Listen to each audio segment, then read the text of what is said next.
So welcome everybody to the second hour of Mind Shifters Radio. Today is Wednesday, April the 27th, 2022.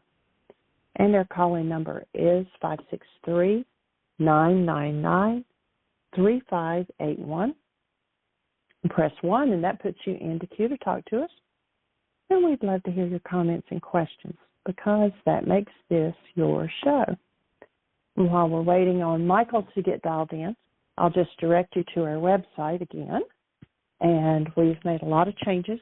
I'm getting ready to send out an email by the end of the day. And so if you're not on our email list, join it as soon as the radio show's over. Go to the website and roll down to the very bottom. It says join the mailing list. And that way you'll get all of the newsletters. The archives are listed on the website. So if you go up to multimedia and go down to news, that you'll see it says newsletters, and you can click on that, and all of the past newsletters are listed there, so you can pick them up if you've missed them. And the Google has approved the revision to the app. We don't have Apple done yet, so sometimes they take a little bit longer. And so if you've not updated the most recent one on your Android, please do so. There's been some more changes. And we invite you to use the tools to work in your life. There's lots of information out there.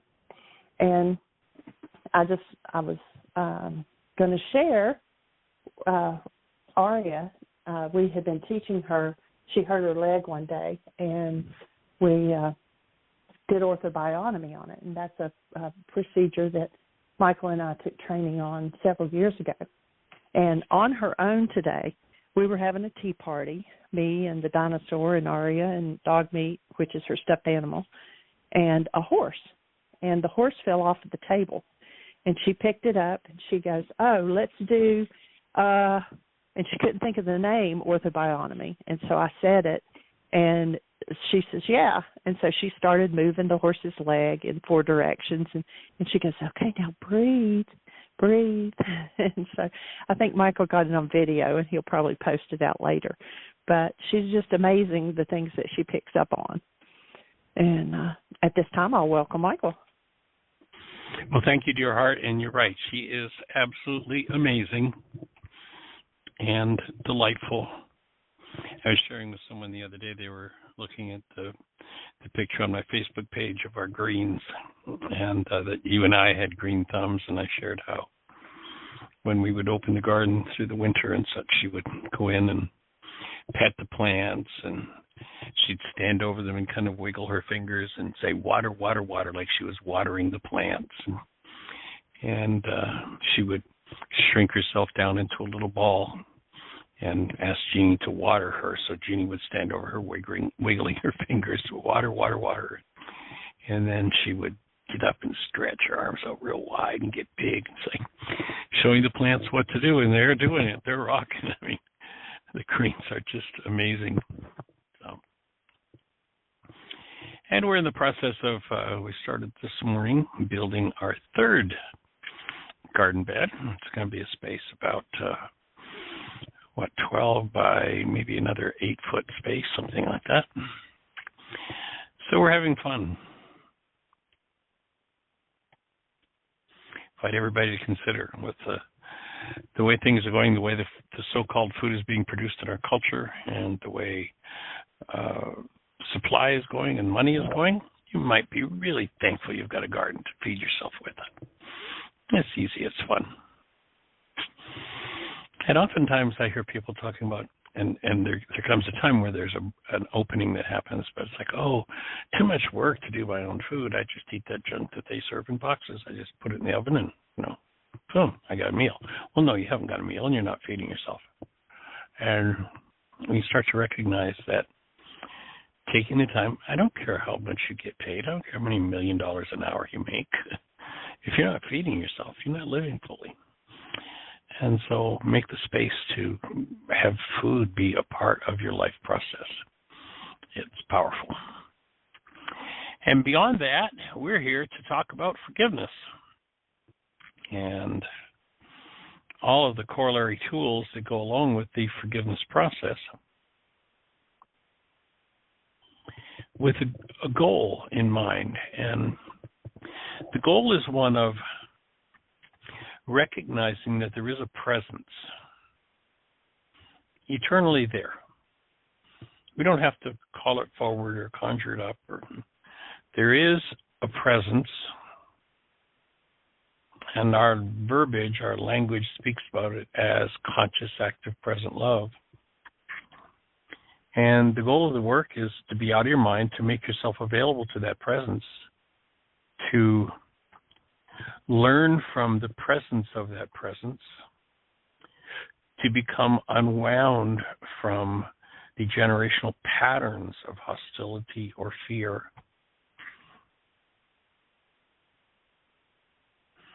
and to be available for transformation through your interaction with that presence. Cultivate your relationship with it. Forgive everything in you that is unlike it so that you're available. So that you, instead of being aware of something that's going on in the mind, something that's resonating in the mind, that you are aware of the power and the flow of energy in which you live, move, and have your being, and to begin to unwind and to undo everything unlike that presence. Forgiveness meaning the removal of what does not belong in your structure. Being available for instruction. And instruction may not come in an intellectual way, although your mind may interpret it for you in a way that you can understand. And we look to explain it in words, but it can't be explained in words. Instructions on how to access it can be explained, but the experience itself is an experience. Can't be spoken of. You remember Paul, when he fell into that experience, he says, whether in or out of the body, I knew not, for I saw things which I could not utter. Couldn't translate them into words. And when you're available to that energy, everything that was important, everything that was traumatic, everything that was presence, which you are an expression of, becomes forgivable, becomes removable.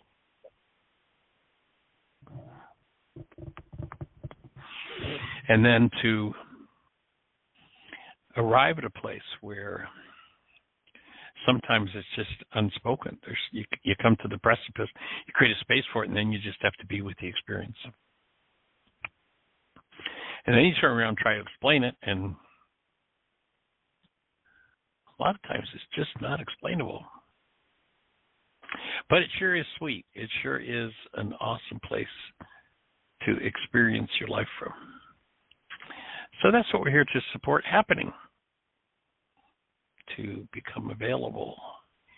Eternal something in which you live, move, and have your being, and to be willing to forgive everything that's unlike it.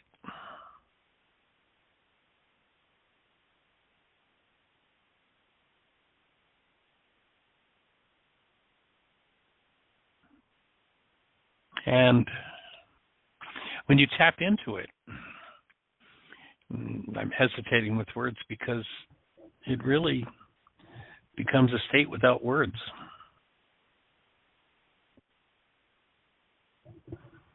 In fact, words often become an interruption to it. Yeah, that's kind of the space I'm in right now.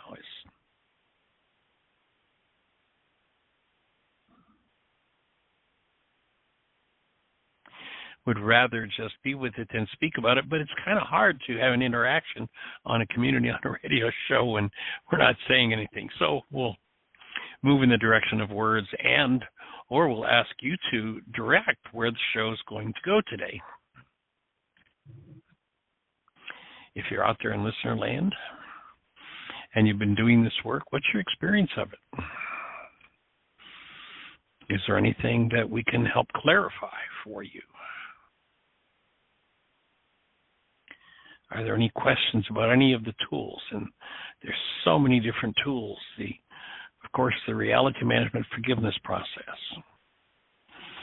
Communication. Did you hear what I think I said? Responsibility communication tool.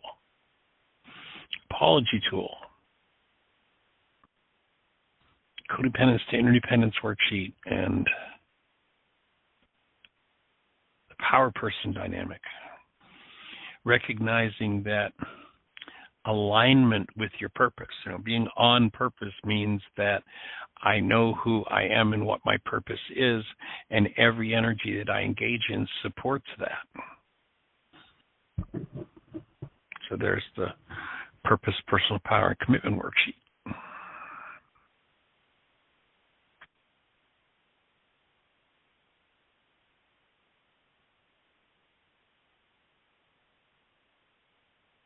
The commitment itself from the Healing Through Relationship workshop. Recognizing that there are no diseased relationships, they're just individuals in relationships in need of healing. And each person that chooses responsibility, independent of what someone else does, can choose to do their healing work.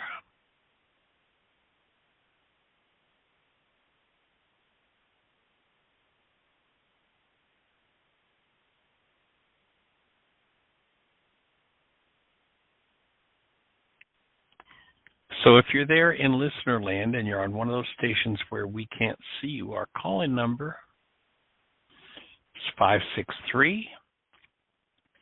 563-999-3581. Let's have a conversation. What's on your mind? What can we support you with?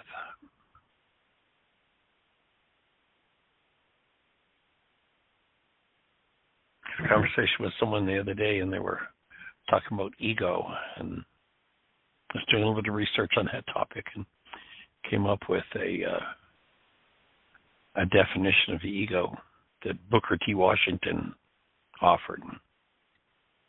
He said, ego is the anesthetic that deadens the pain of stupidity. And what's the most prized possession of ego?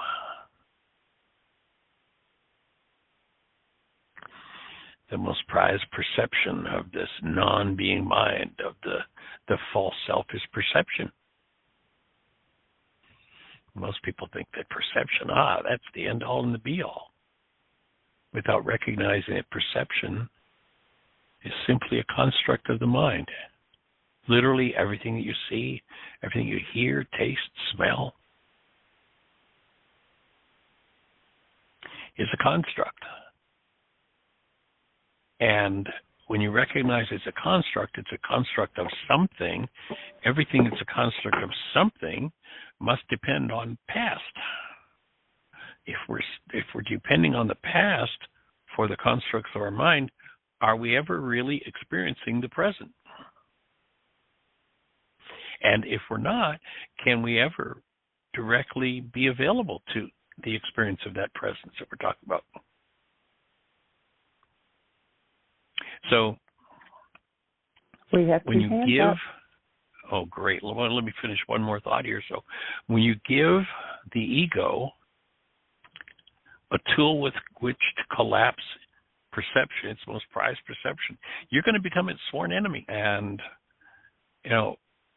people love the idea of the explained result of forgiveness, but hate the idea of doing it because it has to give up its attachment to its most prized possession. So it's an interesting process to be inviting people into the very thing that is the solution,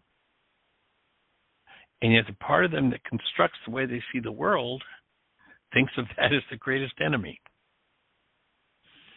So it engenders some interesting conflict. And let's say hello to our first hand up, sweetie. All right, and it is, I believe, Miss Julie, area code 541. You're on the air. Hi, am I unmuted? You're loud and clear, young lady. Welcome. How are you? Oh, good, great. Hi, I'm okay. I came in a little late, and I'm hearing a somber tone, and I wasn't sure what I had missed that you'd been saying, but now I kind of have picked up on it, I think. Yeah, it's actually it's kind of a personally myself at this moment. I'm just in this client space of like I'd rather not withdraw from this goodness and this presence that I'm in right now to have a conversation, but that's what we're doing. So it's more like I think you're picking up on. I'd rather just do this radio show in total silence and just be with this energy. So that's what you're picking up on. Wow, so Michael, nice I can respect that. You know, maybe we could all just do that. Wow. Like a StillPoint, a radio StillPoint. Well, it might be a little rough on the airwaves and everybody connecting to just tune in to no sound. So we are kind of in a medium that requires some noise, and so here we are. But what's on your mind? What's happening for you today? I have an experience I can share that seems really fresh and alive in me right now. I was previously feeling bummed or unsure about how to proceed on some things, and just telling the truth about that to myself started to open up, just being receptive to truth again and a loving perspective. And, that's the opposite of the ego, like you were talking, fear is usually what the ego is all about. And I'm glad you mentioned that it's a perception created by the mind, a construct in the past. So it reminded me of that time I talked once about kinetic energy, and the definition of kinetic energy is something that's in motion because it's been put in motion as a construct, and it doesn't really change its course unless another force acts upon it. And I think as I'm saying it now, that could be a neutral energy. It can, but it's like our thoughts. We get them put in motion. We put them in motion for a certain outcome, and unless it's interfered with or interrupted or another force is put upon it, it will continue. And I think that's a law of physics or something. But I was thinking about these constructs of the past that have been put in motion, as unconsciously and without blame, as they have been. And so as we apply our forgiveness process, we can have that removed. We actually put a stop to goals we have set that have been in motion for a long time, and we replace or we reutilize our energy that has been freed up from having that locked in place and being on that position, and we now create loving goals and what we'd rather see and what we now commit to, and we bring it forth to the present. And it's so powerful to notice that that's what we maintain. We keep that in motion, and it's a new opportunity and a new possibility. And the more we can be conscious of all this, and even if I have to use the word overwhelming. If I feel overwhelmed by all the balls in the air, or whatever it is showing up like that, I can just simply let the balls drop, let the illusion of the constructs of the past dissolve into a space of love and new creation. And it's kind of that simple, that willingness. It's now, what's the word? Palpable. I can really feel it as an energy moving through me. That is the new creation with a loving, conscious, present, active mind. How was that? When you speak of the thoughts that we put in motion, I think that for most people, the majority of the time, they don't put their thoughts in motion at all. Their thoughts are put in motion by what they've been programmed with, what they've been brainwashed with. The alarm goes off and thoughts go in motion. Oh, it's time for me to be startled. It's time for me to get up. It's time for me.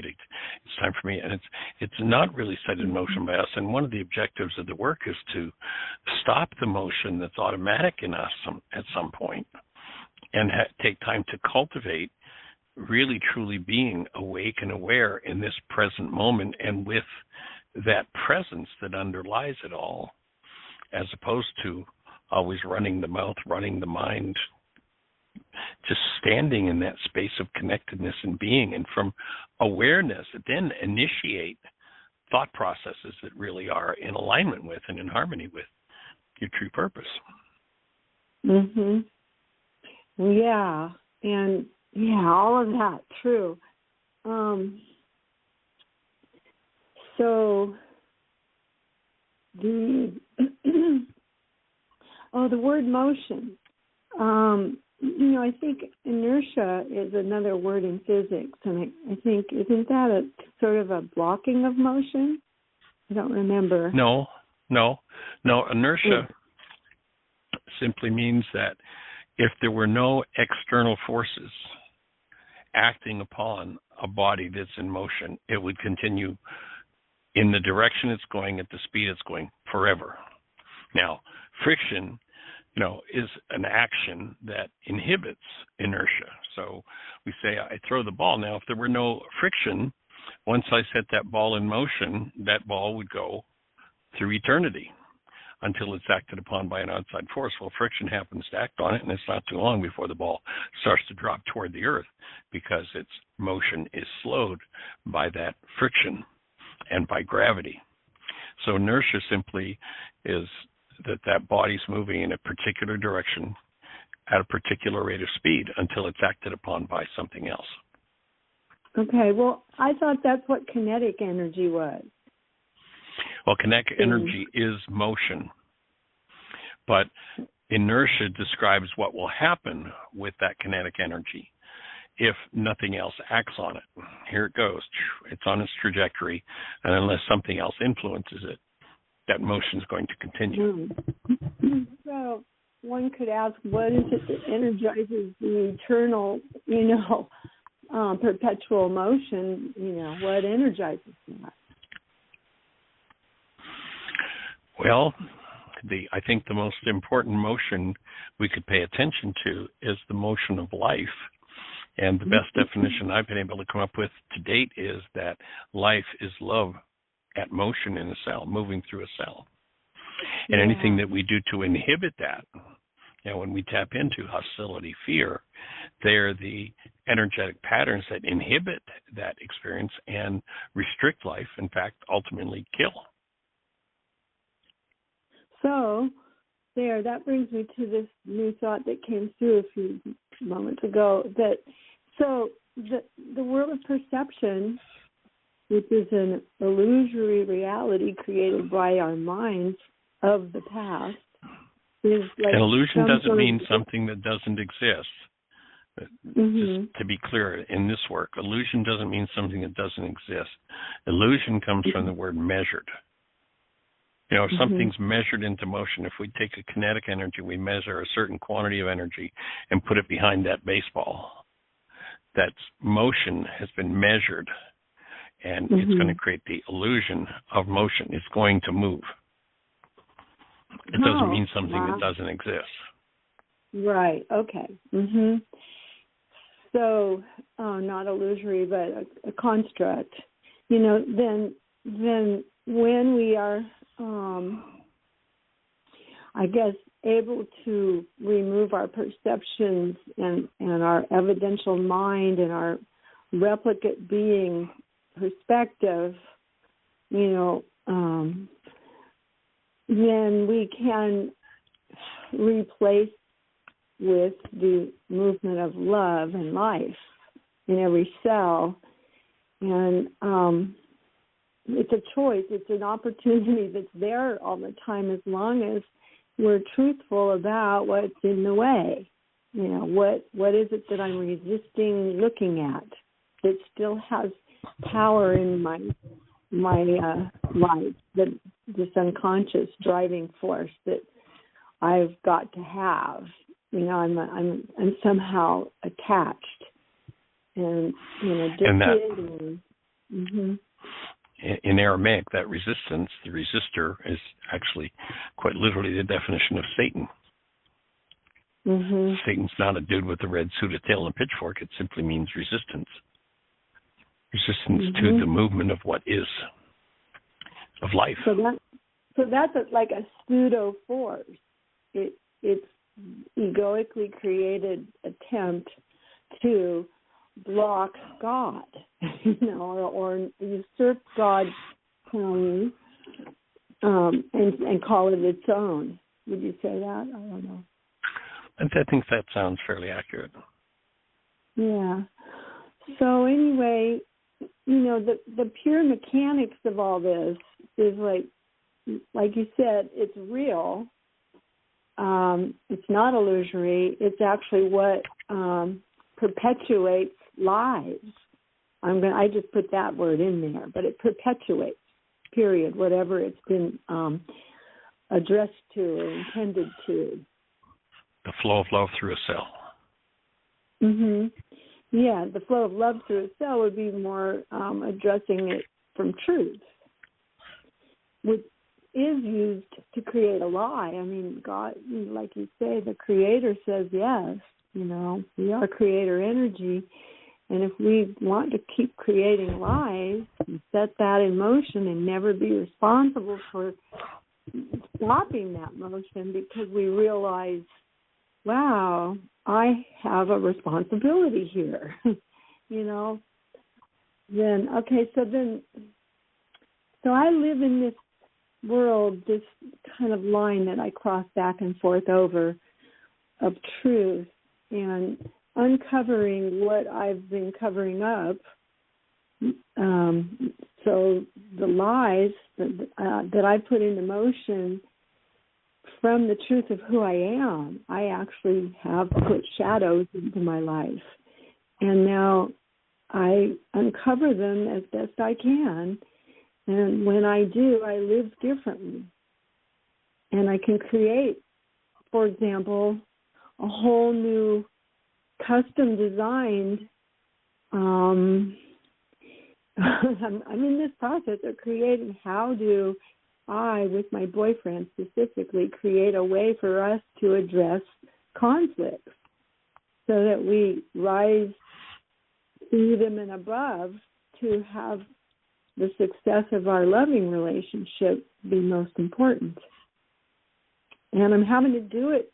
I can't just teach him Michael Ryce's words, I'm having to do this right at where the rubber meets the road in our relationship and use the best tools I have and ask him if he's willing to use his best tools. And I'm starting to get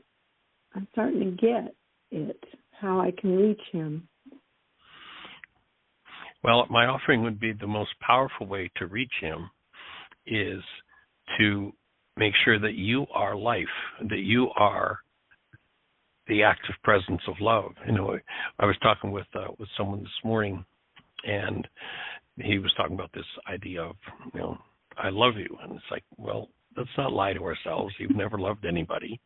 You're never going to love anybody. And no, I don't love you. You are my friend. I cherish you, but I don't love you because love isn't something I can do to you. It's what I am. And he's like, well, but, if you tell people you love them, then they know. It's like, that's how you create healing. It's like, no, not true. He gave me an example of someone who was brought up in a fairly religious home and was a young girl. And she decided that she wanted to be a porn star. And there were people that I knew fairly well and spent time with them. And I had been around this young girl from the time she was a small child, and being brought up by parents or grandparents and parents who were really cherishing her and said the words, "I love you," all the time, but didn't impact the direction of her life and what she wanted to do until somebody showed up. And as opposed to saying, "I love you," were willing, without resistance, to be with what was driving her mind and to be, literally to be, conscious, active, present love with her. And all the cajoling of the grandmother who was just, aghast that her granddaughter would do such a thing after such an upbringing. And the grandfather was a minister, actually, and just, they were aghast. But the words, "I love you," and being aghast at what this child was wanting to do didn't bring her any healing. And then there was a person who had been trained in this work and been doing this work who just spent time with her, as opposed to being aghast or judging her. It was just like, wow, what is it? What's going on in your life? What do you want to do? Where do you want? And by simply bringing forward conscious, active, present love, the energetic patterns that had her wanting to do this, and I think likely, although I wasn't present, I got most of the story secondhand, but likely it was in defiance, in rebellion to these good parents that she's going to go off and do this. And when someone was able to be with her, embracing her fully in the presence of love, accepting, just hearing what she had to say, that energy just dissipated, and the whole rebellion and I'm going to go off and do this crazy thing just disappeared. And I would define that as healing. And people say all kinds of words all the time. It's like the word "I love you," but it doesn't represent anything real. What represents something real is if I experience myself as conscious, active, present love, and I can be that with another person. It's the actual presence of being, of that active presence of, not some words about some mushy experience, but when I can stand in that space as active, present love, then the aberrant energies in myself or another person that come out from the unconscious are going to begin to dissolve. And it won't be because I said certain words, although certain words might help. It won't be because I changed anybody's mind. It'll be because there was active, present love in a space where something less than love was motivating activity and behavior, feelings, emotions, and in the presence of love, those things literally are energetically transmuted. And all of a sudden, poof, something that was yesterday, this is going to last forever, I'm going to do this, but it was out of harmony with life, just disappeared. And so to me, the practice is that of really, literally, truly being present. Now, if your mind is saying, and this is what's wrong with you, and this is what you need to fix, and being isn't present, then I'm probably working on a projection of my own, something that's mine that I project into my brain's image of them, and I need to get to the point where I can be the presence of love for that energy in me, because that's the master healer. That's what creates the transmutation or the change in energy. That's right. Well, so that's kind of what happened for me today. I was focusing on, I drew a little picture like sometimes we do in the worksheets, and I was asking myself the question, what can I do differently rather than being in the blame game? And so I drew a picture of two sick people, and the arrow pointing at each other, like, I want you to do it differently, you know. And then I turned it around. I want to do it differently. What can I do towards us, you know? And so I wrote the date down on this piece of paper, and it's my mom's birthday, even though she passed away in 1994. So I've really been kind of touching in on my mother's relationship with her, I think, fourth or fifth husband. I'm not sure. I can't remember it, but he was the second to the last one. So, and I touch in on her sadness and her pain and her grief and depression and the hardship of that relationship, and just knowing that it was an energy of the past, you know, that she didn't know how to break free from. And and here I am, you know, replaying that same, you know, disappointment energy in me. And so I got the question, you know, what can I do differently? And so I was realizing my disappointment was coming from feeling rejected when I am offering my best.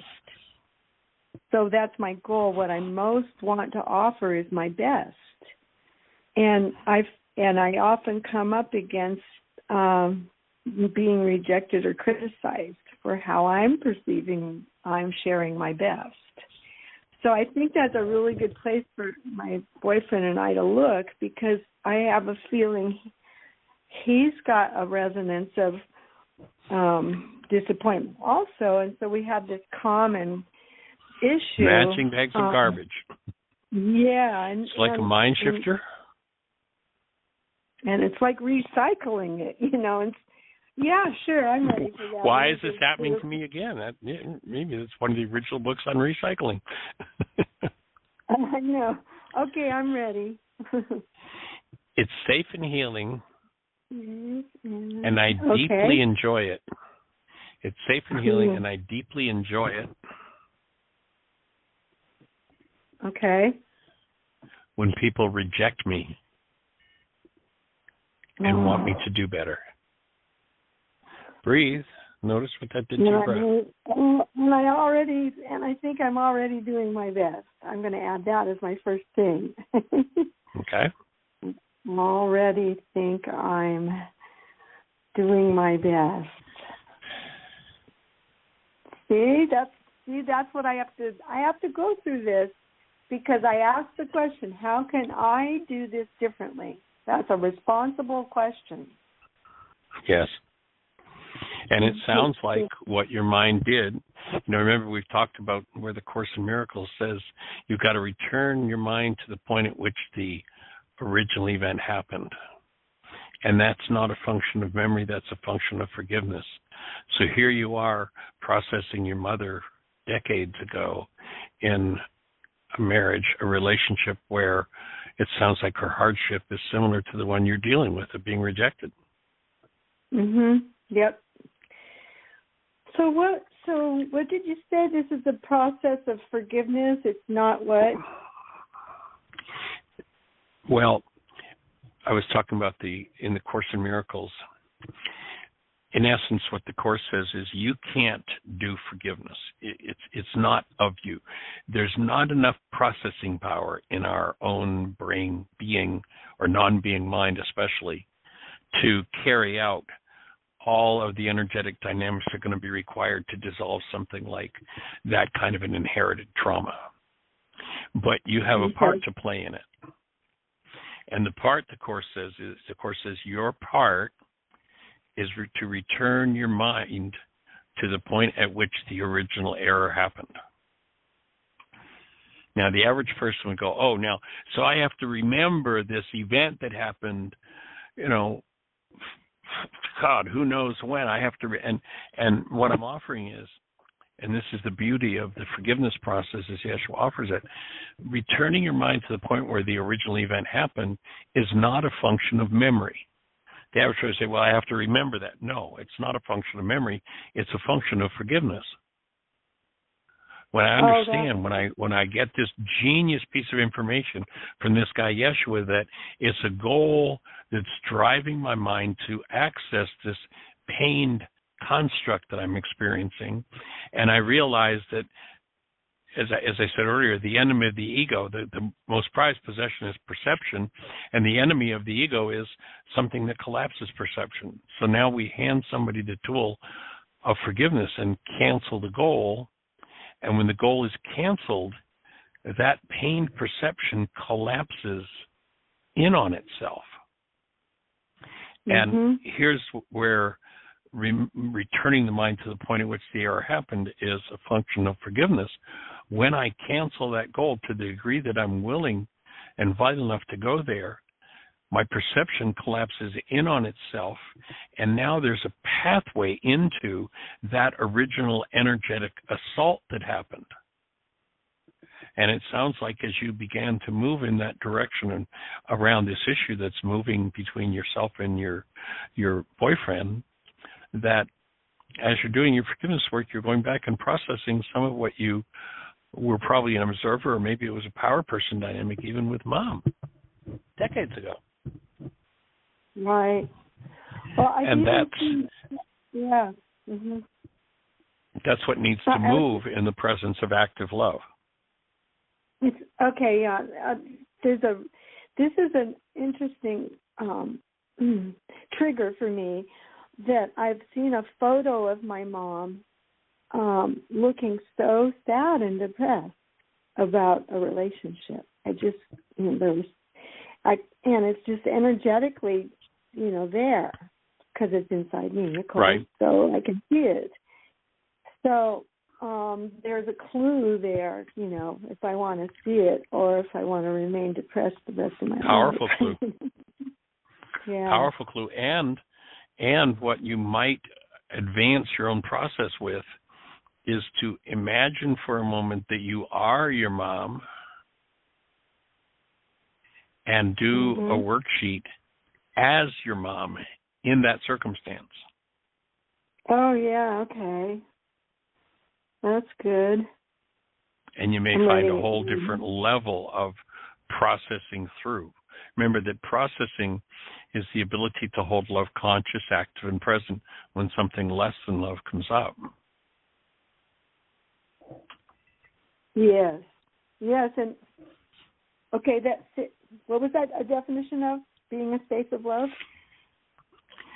Processing. Is that what it was? Processing is the ability to hold love conscious, active, and present when something less than love comes up. Okay, so that's and so alive. That's you, but as you do correct. The active present love is in you, or there's someone there who's holding it for you. And or you can process your boyfriend. It doesn't mean you fix something. This processing isn't a function of thought. It's a function of love. And when love is present, so if something's coming up in your boyfriend that you don't like, that blah, blah, blah, do you bounce off of it with something that's of unlike love in yourself? Now you're in the matching bags of garbage relationship. Or when you cancel the goal you have and restore yourself to the presence of love, then you can be in this space where maybe something that he's not going to be able to process for himself for 100 years. And then you turn around and he's able to be the space of active present love for you in something that you might not be able to process on your own for 100 years. And that's the beauty and the power of relationship, is that we can be that space of active present love for each other. But I'm not that space of active present love when I'm in resistance and anger and upset about, ostensibly about what you did. Because, of course, I'm in anger and upset. What's moving in me is moving in me. Okay, so I want to move this to another direction real quick. 2 days ago, I was at my orthodontist appointment and talking to one of the receptionists, and it turns out she's pregnant and about to have a baby like first or second week of May, and it's breached. And So this is an example of what I do, but then I feel like, how can I do this? So I think this is a Rukha realm. But, I said, well, I said, I'll be a space of love for you. But I basically said, I taught her what I could, and I said, just be open and willing to receive guidance on how to get through this. And I said, I'll be praying for you. That's what I said. And so then there's this commitment I made to her, and I was trying to tune into that and say to God, how am I going to do this? I just committed something that I really don't know how to do. And I just fell asleep in that prayer and woke up, I forget how now yesterday, but I just woke up aware of that I really care, and I am being present for her in a way that I can. What a gift.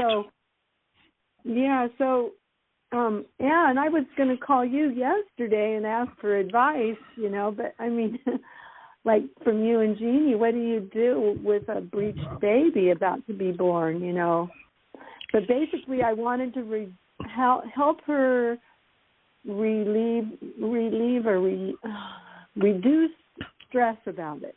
That was what I wanted to help with.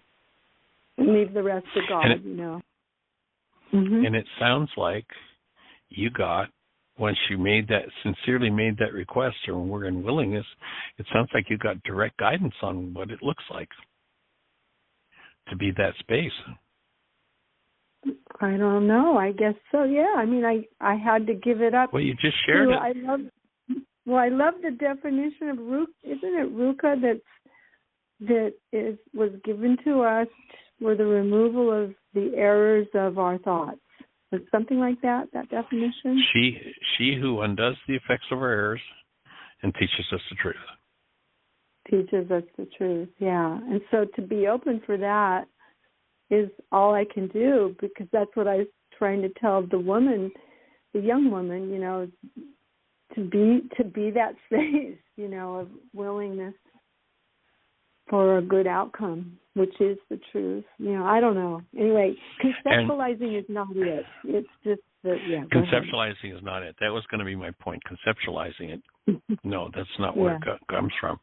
And when you turn it over to Rukha, it is not a function of anything that we can conceive of in our minds. Oh, I need to say the right words. It is a state of being available to that presence. It isn't that presence or that power is going to look in on your life and say, oh, this is what's wrong. You have to change this and this and this. It isn't. It doesn't look like it. That's how we'd like it to look. But it is a result of allowing the space for that presence to infill you. Yeah. Wow. And it's not going to look, there you go. There it is right there. That breath is where you just bit off and spit out a chunk of it. That's where that was processing right there. That's where that shift takes place. This look back to 40 seconds ago and to now. What's the difference in the way you feel? It was like that.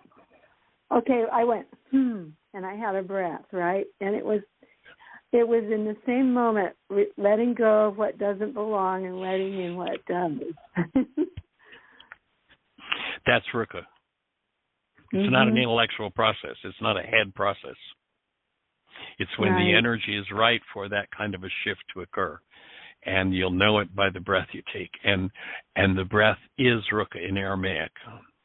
The breath is Rukha. Is Rukha spelled R-U or R-O-O?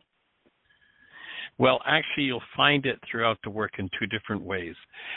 Initially, in our translation work with the Coerce manuscript, we spelled it R-U-K.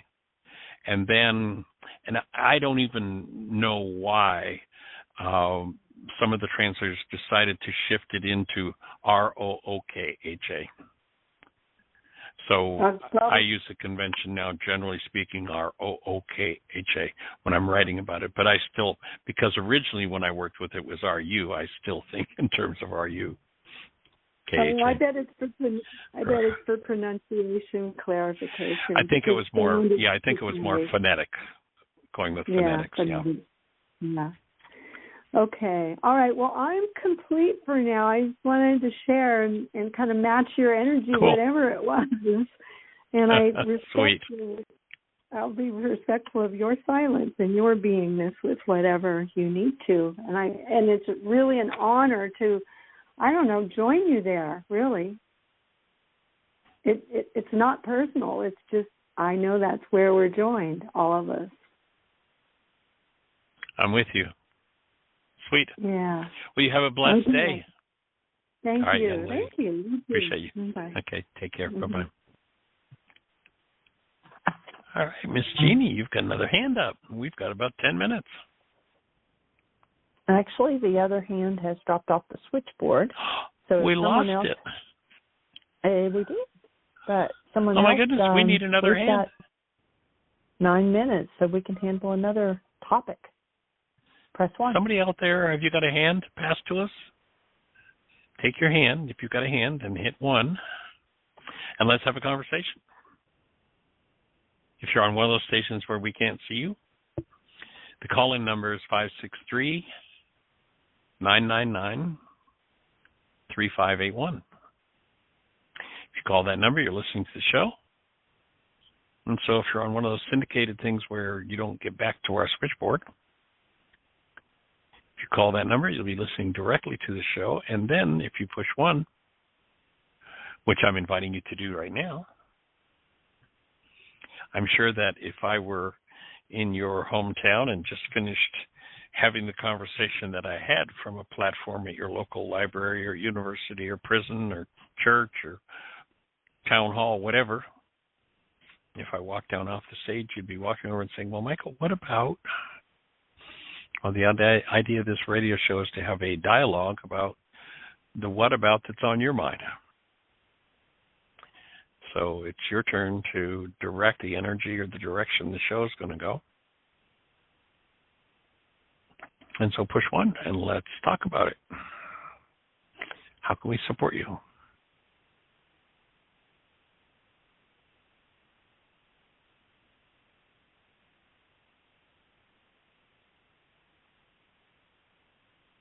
It is all quiet.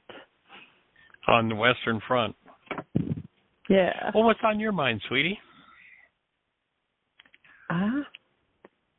Not much. Julie just sent me a text and she said, everyone's in StillPoint.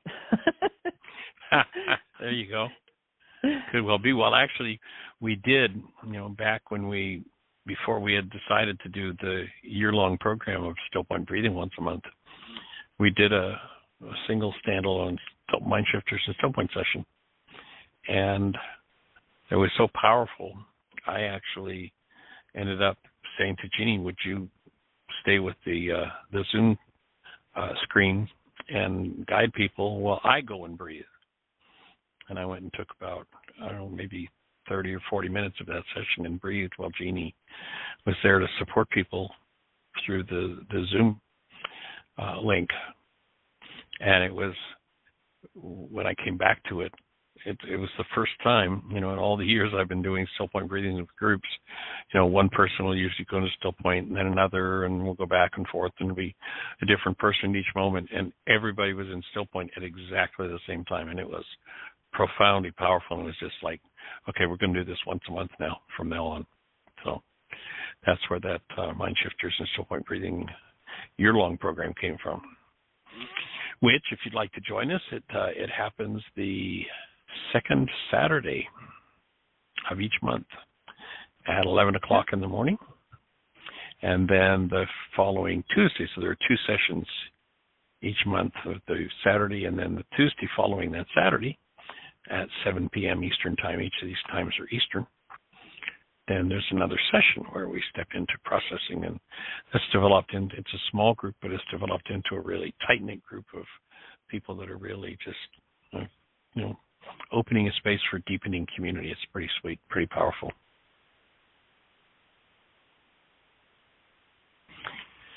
So if you're out there in listener land, let's talk about it. What's on your mind?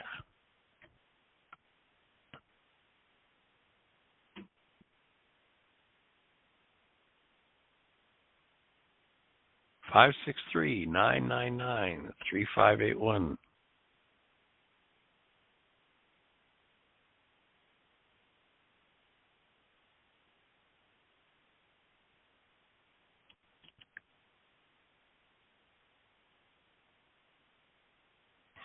One of the ways that you can tell that love is not conscious, active, and present in you is, remember we talked about David Bohm, the physicist who coined the term sustained incoherence. And that is that people had a belief that their problems were caused by something that was happening outside of them, when the truth was the problems were caused by what was going on within them, and in particular, their thoughts. And he coined sustained incoherence to represent the idea that people hold on to the belief that somebody or something else is the reason this is happening to them again. And, when you get down to the science of it, I mean, everybody's story who's playing the why is this happening to me again game, it's like, but gee, when I was a kid this happened, when I was a teenager this happened, when I was a young man or a young woman, and then when I got, and here I am, and it's decades later and it's still happening. How can this be so precise? Well, it's precise for everyone because it's happening inside of us. And David Bohm talked about this state of sustained incoherence, where I keep perpetuating the same energetic patterns. What Julie just really kind of bared her soul to was how she took on that pattern with Mom. What was that? 30-some years ago? When we refuse to own that it's us, we think, well, I've got to change somebody else.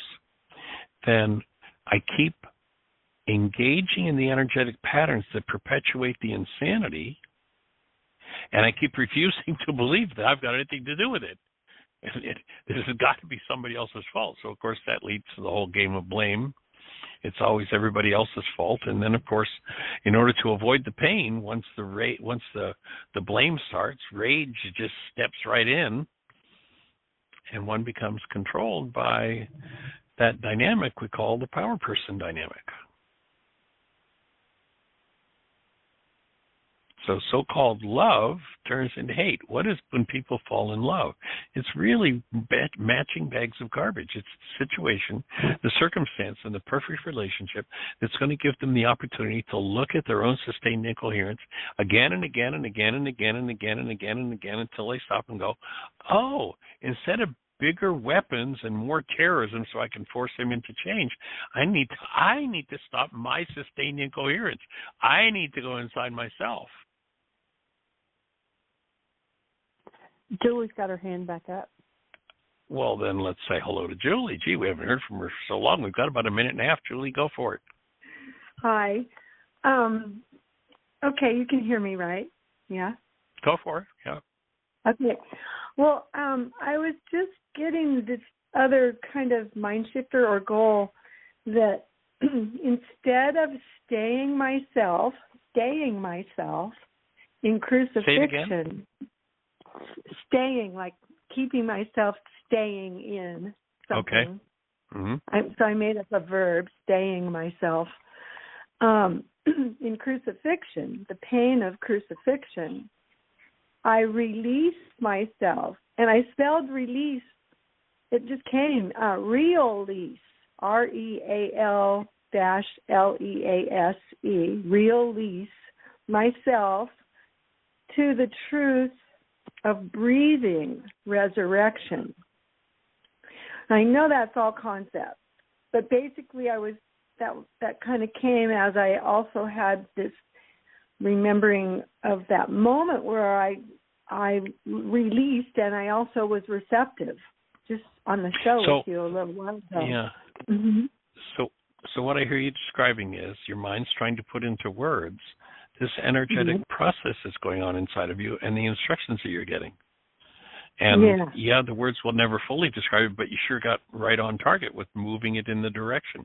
And that's what it takes. It's not the intellect figuring something out. It's being available to that presence that teaches.